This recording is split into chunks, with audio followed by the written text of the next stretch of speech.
One of the best things as a WWE fan is debating WWE finishers. We all enjoy them. When do they happen during the match? The drama it causes. Something that people love doing with sports is debating with one another who's the best at what, who's the best at this. But us, WWE fans, we like to debate what are the best WWE finishers. Hello, my friends. Welcome to the Wicked Bitter channel. My name is Travis. Thank you for checking out this video. Look, we're going to do something different today. We're going to do a video where we're not going over things that happen on Raw or SmackDown. We're not doing email videos because, honestly, we haven't been getting a lot of them. We're not going to keep it real with all of you. We are going to do, though, I'm going to rank the top 20 WWE finishers in my opinion, okay? Like, I know it's my opinion. I know people are going to disagree. There's going to be people who don't like it. There's going to be people who are going to place them differently in different spots than me. 100% valid.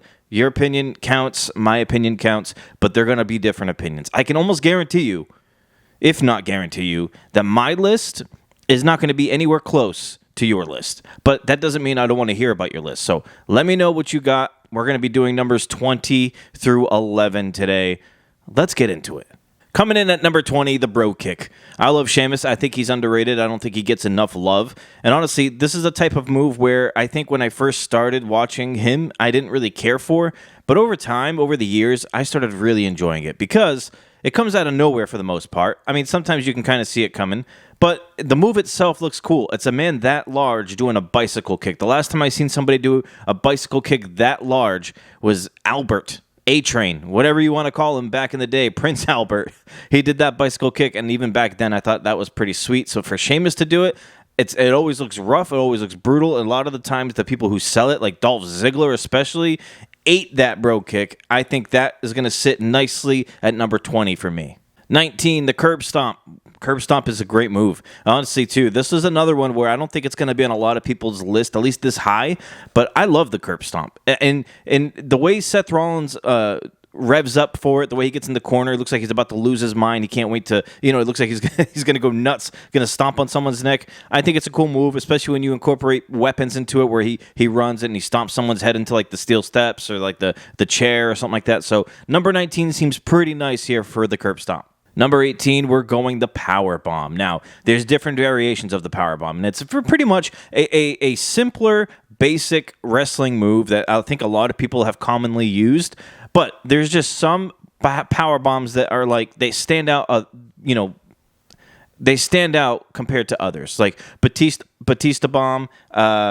The last ride from The Undertaker, these power bombs right there. I mean, Kevin Owens' pop-up power bomb is a different one, but that's the type of power bombs I like. The Kevin Nash jackknife power bomb, where he doesn't even like follow through with it. I love that power bomb. He lifts him up like a regular power bomb. He doesn't even follow through. He just drops the dude. I love the power bomb. I think it's a cool move, especially when it's done differently than others. Like Batista was the sit-down power bomb. I do love Kevin Owens' pop-up, like I said, but I'm gonna put that in a different spot because I think it's different. He's not actually lifting somebody up the way normally other people would do a power bomb. He's kind of just popping them up and then slamming them down like a power bomb. So I'm going to save that one. But for now, I'm going to say power bomb, including the Batista bomb, the last ride, the jackknife. I think those are all great. So that's going to sit nicely where it's at.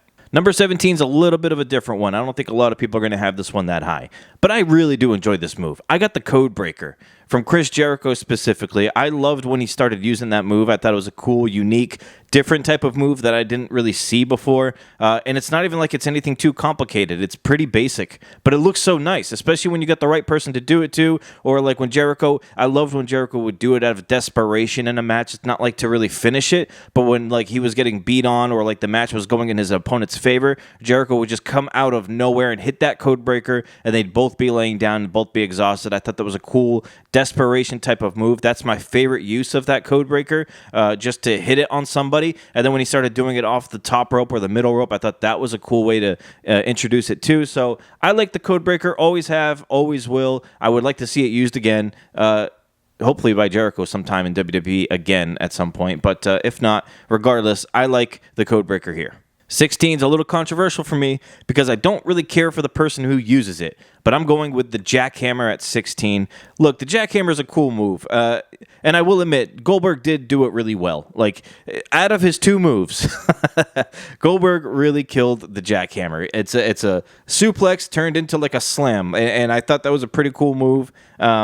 I like it up here because it was such a dominant move for a very long time. And when he used it, people knew it was game over. The match was done. You can talk what you want about the spear, but right now, the jackhammer, that was a cool move. I know Keith Lee used it for a while, and then Keith Lee tried to do it a little differently than Goldberg to an extent. And either way, either version, I really like, but I'm going to have to go with Goldberg's, of course, even though I don't really care for the guy. Goldberg's jackhammer is going to sit right here in this spot. Number 15, ooh, yeah! That was terrible. It's the elbow drop from Macho Man Randy Savage. Look, we've seen thousands of different elbow drops over the years by thousands of different people. None better to me, in my opinion, than Macho Man Randy Savage. I will admit, though, today's WWE, Bayley has a pretty nice elbow drop. But I am going to say it's the Macho Man Randy Savage's elbow drop. You can go with everything that went into it. The tights, the color of it, his aura that he gave off, the two fingers pointing to the sky, the leaping off, and perfectly executing an elbow drop. He hit that move perfectly every single time. That elbow drop is going to sit in this spot for me because of everything that came along with it. His personality, his aura, like I said, the way he delivered it, the way the things he wore in the match. Everything was just a spectacle with this guy, so I feel pretty comfortable putting the elbow drop from Macho Man right here. Number 14, the spear. Now, again, just like the elbow drop, we've seen this done 1,000 times by 1,000 different people. I'm not debating with you who has the best spear on this one. I'm just going to say the spear in general is the one that's going to be here on this spot. I'm not talking the gore from Rhino, because that's a whole different one. And honestly, that should be on this list, but I might have that a little lower. So I'm going to go just the spear. You can toss out Edge's spear, Roman Reigns, Braun Breaker's, we glaze and praise, baby. Or we can do Bobby Lashley's, Goldberg's. I don't know if I mentioned them already.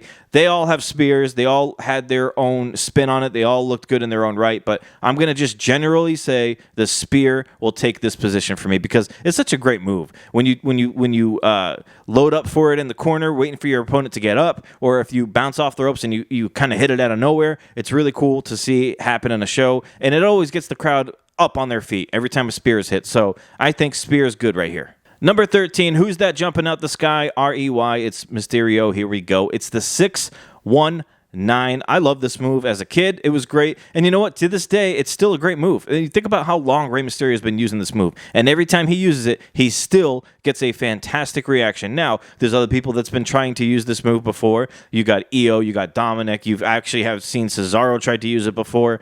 None better than Rey Mysterio. Rey Mysterio has delivered this move his whole career, and it has been a home run every single time. And it's just a beautiful thing to watch. Because when you were watching back then, when you first saw this move, it was something that you never seen happen before. It was something you didn't think, wow, how did somebody think of that? It's a great move. And then when you factor in the West Coast pop above it, or after it.